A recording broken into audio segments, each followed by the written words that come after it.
I've really focused on more traditional or craft-based processes, including clay, woodworking, metalwork, and kind of fusing them all together to make mixed media sculptures.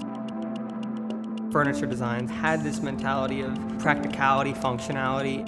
Clay can bend, mold, manipulate, and make it into anything you want. And so I was trying to take those two different practices, put them together, and what would that look like? They become increasingly more fused.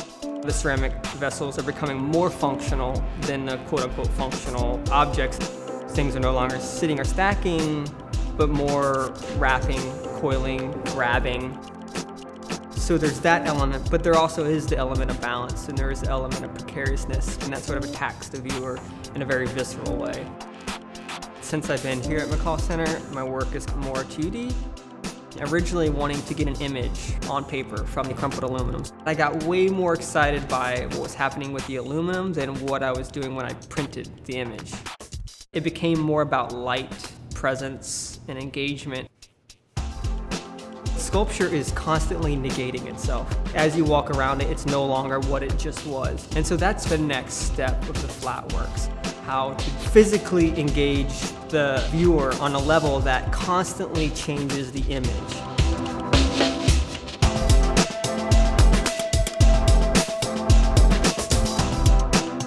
I got my bachelor degree in painting at Winthrop and fell into a ceramics class. I was hand building mostly utilitarian objects. I had seen the terracotta army at the High Museum, and that's how I started working toward the armor.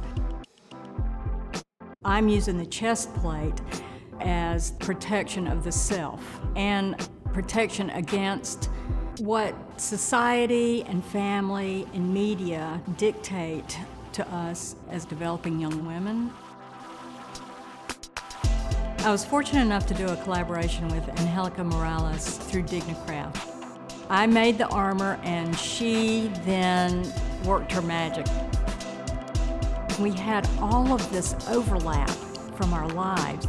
We both have issues that society has put upon us, even though she's from Mexico and I'm here in Charlotte.